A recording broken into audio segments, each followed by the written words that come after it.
Alright, greetings ladies and gentlemen, welcome back to more Final Fantasy VII. In the last episode, we managed to go ahead and complete Yuffie's ridiculous side quest, and now in this episode, we're actually going to learn about our dear Aerith's backstory.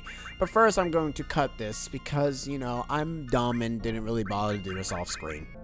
Alright, to be perfectly honest, it's kind of redundant for the stuff that I actually put on, but it doesn't really matter because that's going to be changed when I end up doing strategies for super bosses. I think about it, it doesn't really matter what the hell I am doing later on, to be fair. Not this area. This is not the area I was thinking of. I think it's this area right over here. Let me see.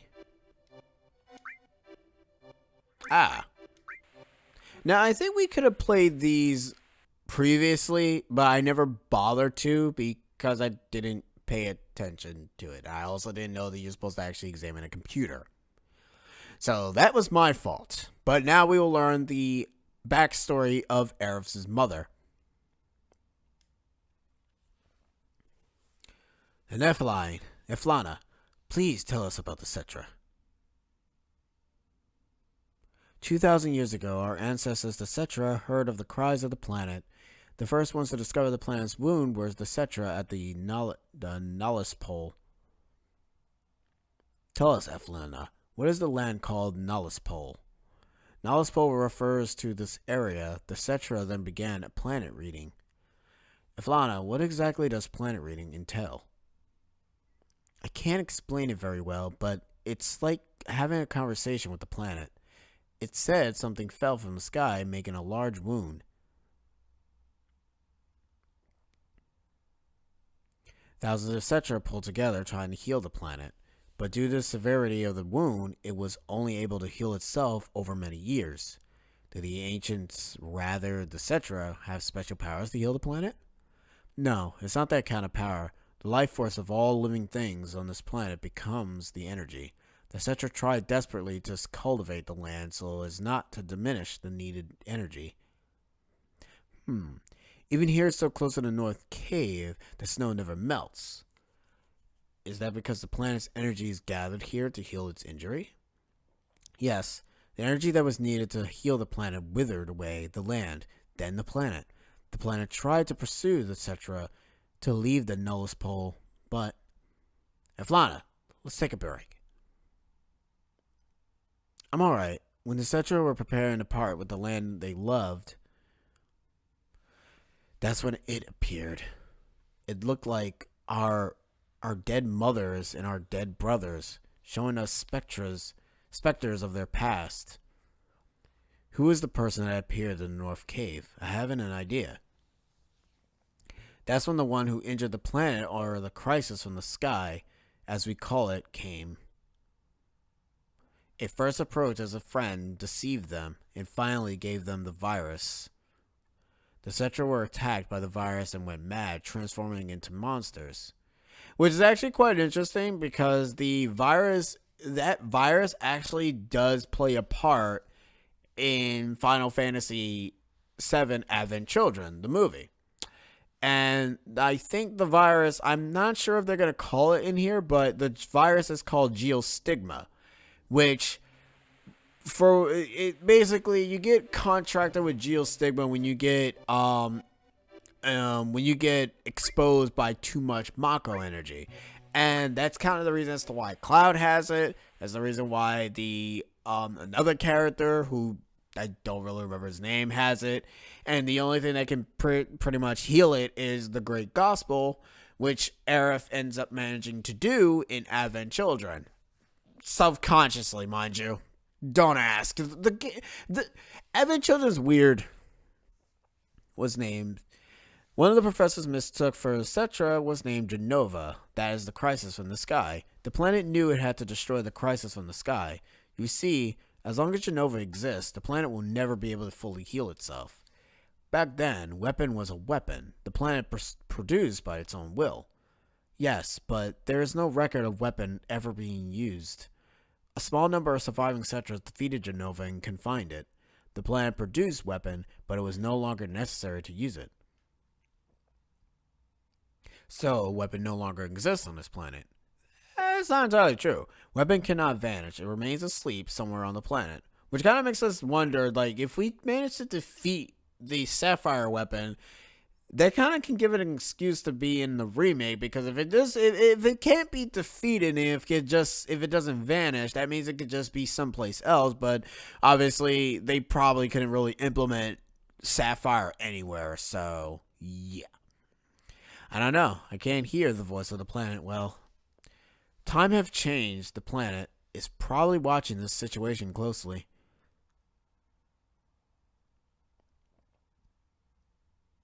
Thank you, Eflana. That will be all for today.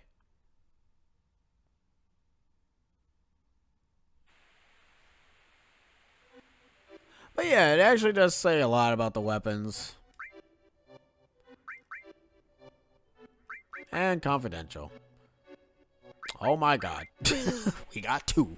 We got two confidentials, folks.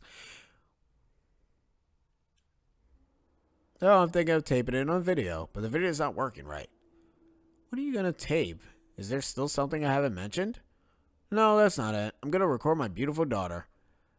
That's right, they banged. Because you got to do something, alright? You're in this freaking cold area. You got to do something in your life. Not only that, I think after a while they kind of both did fall in love with each other. That's how Aerith was born. By the way, you can kill the mood of this scene if you name Aerith a stupid name. Do it just so you can have a laugh. But if you want to be those type of serious LPers, then give her a non-stupid name. I mean, I don't care what you name her, to be honest. You can name her that she's gonna die. That's it. So, video game. Jesus. Wow. Anyways. So our lovely daughter, both yours and mine. Don't you want to capture her childhood on videotape? If you keep dotting on her like that, she won't grow up to be strong. Aerith is different from the other children. I wonder what danger awaits her.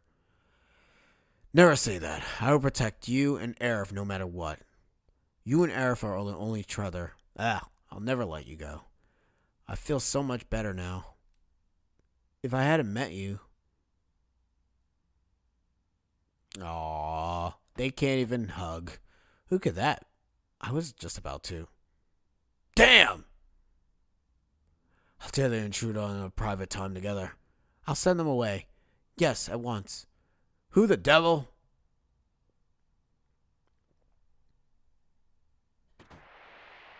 It's them.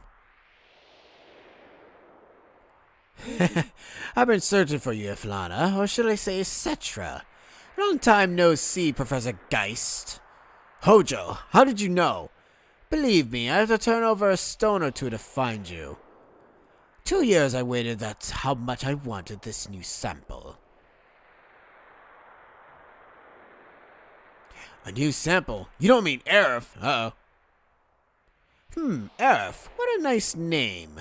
That's it. I'm severing all ties with the Shinra. Hojo, please leave.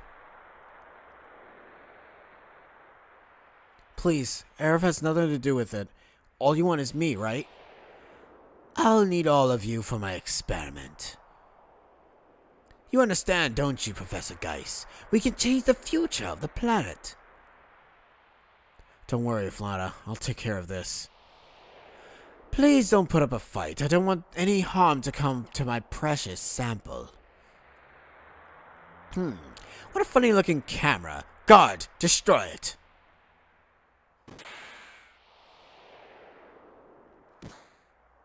Yep.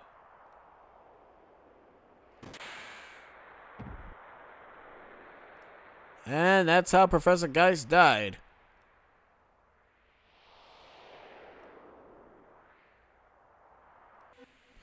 Yeah, Hojo's kind of a dick. That's basically how Aerith managed to show up where she is today in the Final Fantasy VII story, before she met Cloud and Tifa and Barrett. Yeah. So, and that's how she met Elena. At least I think it was Elena. Not Elena. I forgot her name. But anyways, Sadly, however, I still need to go back to the mountains, so I'm going to cut until I have reached the pinnacle point of finding the ribbon. So, BRB. Okay, so I learned that you can miss out on that ribbon entirely. That's a thing.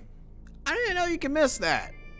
Because you actually can't climb up back on that mountain anymore. Once you've actually gone out of your way to initiate the cutscene in the Northern Crater, and if you don't go out of your way to go get the ribbon in the Gaia Cliffs, you can't get that ribbon anymore. Which is great. Anyways, the only way that we can actually get any other sort of ribbons in the game is only if we fight the, well, actually, it doesn't even matter, because to be honest, we don't really need ribbon from, we don't really need the ribbon from, for the super bosses. We only need the ribbon for, what is it, for like regular fights, to be honest with you. And considering the fact that we could just morph the ribbons for in the final area, so we can be pretty much Gucci for that. So I need Yuffie on the team, because I need to actually take that ribbon off of her and give it to Cloud, because Cloud doesn't have anything.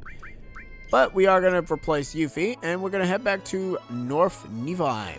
I mean, Niflheim, not North Niflheim. We're just going to Niflheim. Yeah, that's, God, that was a waste of time. I actually didn't, to be honest, I didn't even know that you can, if that ends up happening, if you don't go ahead and, successfully get the thing. You learn something new, right? Jesus. I am a bad player. Oh, Lord have mercy. But, you know what? That's okay. Life is sweet. So, you know what? I'm not gonna even bother to even question anything in this. So, yeah.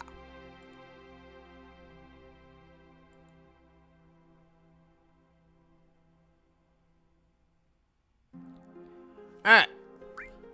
So, let's go ahead and play this, shall we?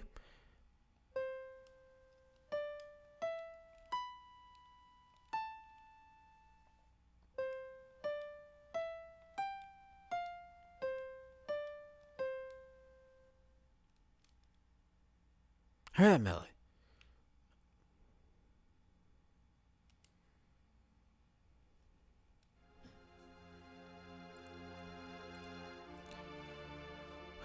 Tifa, what's happened to our town?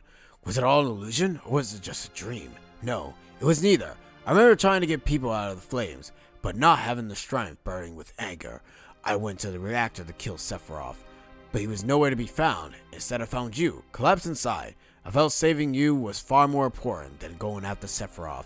There were several others that were still alive inside, but I was able to save you. As I was coming out of the reactor, Shinra troops were just arriving. I recall a scientist named Hojo was in charge. He ordered the troops to gather up everyone still alive for the experiment. I didn't know what type of experiment he was talking about, but I wasn't about to let them have my dearest student.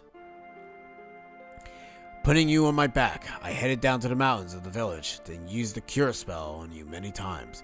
And I started to head to the Midgar to look for a doctor for you. I didn't like that city, and my cure spells weren't helping. I decided to go to Midgar to find a doctor I could trust. I'm worried about you, but I can't settle down in one place for very long. Have you recovered fully? Are you well?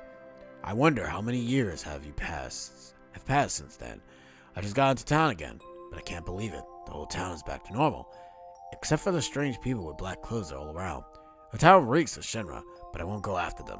You may think I'm running from them, but it's just that. I don't want anything to do with Shinra anymore. It feels like time is running out. I'm sure you'll find this letter and this gift for you. It should come in handy. I can't even jump anymore.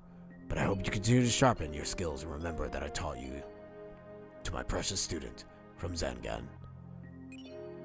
Final Heaven.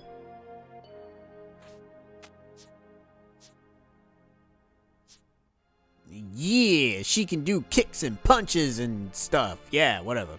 Whatever the hell that means. And with that, that's it for Tifa. And she gotten her final limit break, which is Final Heaven. Sadly, we haven't gotten all of Tifa's limit break yet. We are just missing one more component, which is essentially the final component, which is... I forgot what it was. But anyways, we're not done yet. We got one more place to go. Okay. Well, that was a nice thing. Anyways, let's actually go down to the basement because that's where we want to go. So we can go ahead and get our final backstory for our precious Cloud. And this backstory is a major one. Such a major one that I'm going to cut until I actually get to the freaking office. Alright. So now we're finally here. And if we come here after getting Cloud back, we get our flashback.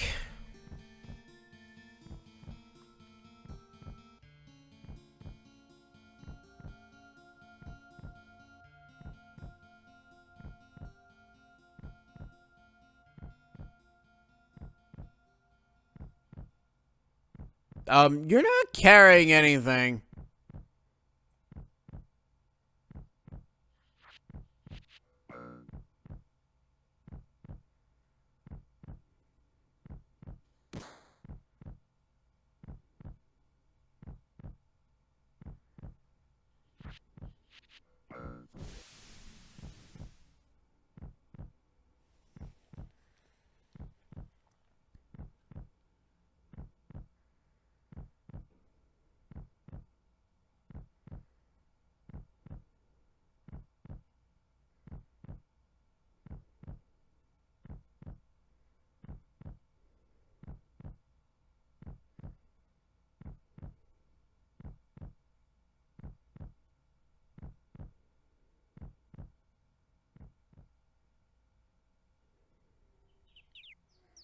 Oh, here.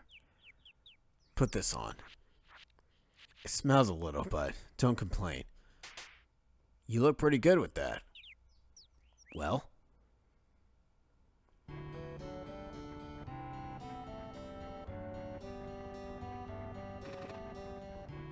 Yo, old guy. We have Midgar yet? Shut up! You're lucky I haven't give you a ride.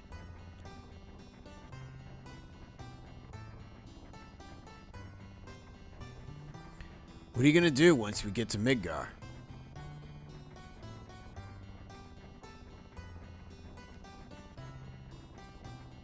I know what I'm gonna do. I got a place I can crash for a while. No, wait. The mother lives there too. Guess that's out. Yep, gotta change my plans. No matter what I do, I need some money first. Hey, wanna start a business? No. What can we do? Hey, Cloud. Think there's anything I'd be good at? Hey, old guy. What do you think I'd be good at? What are you yapping about? You're still young, ain't you? Young folks should try everything. You gotta pay your dues while you're young. Go out and look for what you really want. Try everything. That's easy for him to say.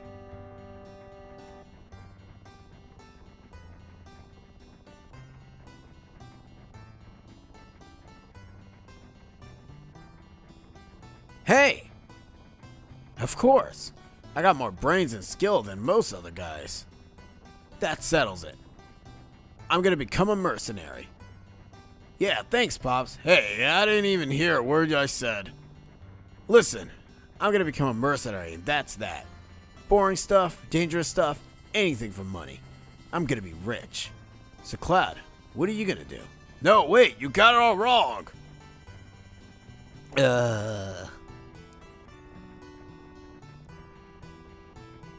Just kidding. I won't leave you hanging like that.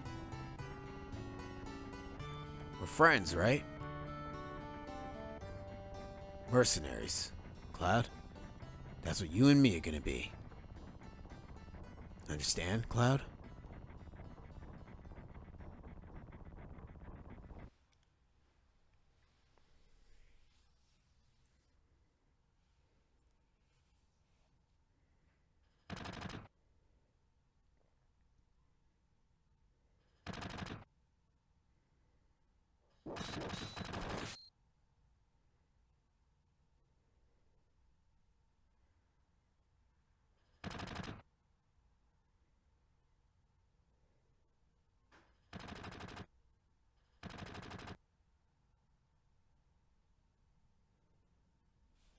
What do you want to do with him?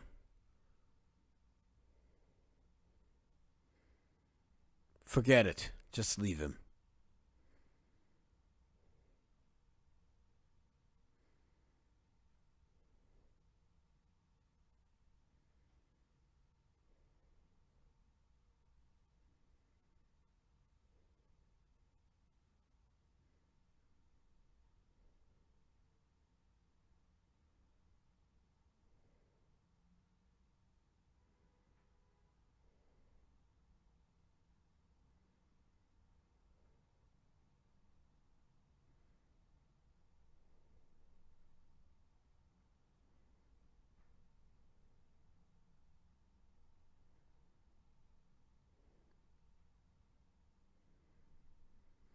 If you want to see this scene be recreated, play Final Fantasy Crisis Core. It's essentially the ending to Crisis Core, which is kind of like a no-brainer, to be honest with you. But yeah, it's like, basically what happened was, it's a lot better in Crisis Core, because obviously you only saw like two opponents there, two soldiers there. Nah, man, they were like a lot more than just two people there in that scene. Essentially, like, it was Zack versus almost the entirety of the Shinra army by himself.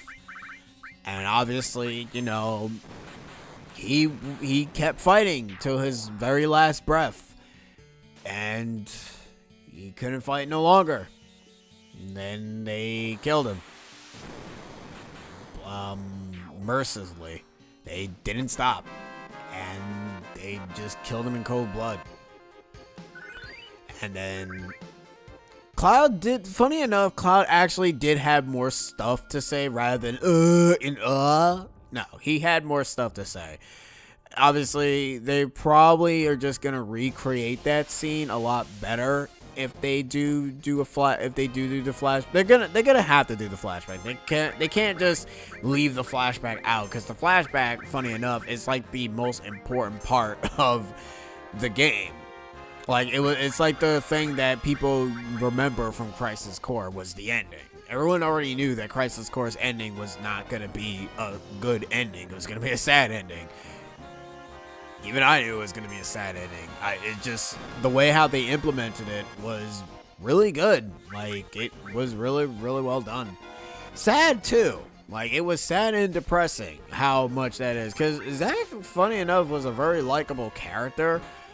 But obviously, you know, the whole reasoning behind why Cloud is the way how he is because he is playing the role of Zack, and he is his legacy. So, yeah, that's pretty much it. Cloud is a very complicated dude. Zack is basically like the peppy, happy version of Cloud, so to speak, because Cloud was a very timid boy. Like, he was 17. Zack was older than him, obviously, because, you know, all that other stuff, and it's weird. But anyways, that is actually the end of the two backstories that we have. We have Eflana's backstory with Aerith's, with, you know, what happened with her and Professor Geist. And then we have Zack and Cloud's backstory. More so Zack's, but if you want to learn more about Zack's true backstory, his whole backstory as a whole, you basically do play Crisis Core. But anyways, that is the end of the backstory of Final Fantasy VII. In the next episode of Final Fantasy VII, we'll be finally heading to Junin, where we'll be going after the underwater huge materia reactor. The underwater huge materia reactor. Okay, let me actually say this correctly this time. We're going after the huge materia in the underwater reactor. Oh my god, that was bad. Anyways, I'll catch you guys next time. See yas.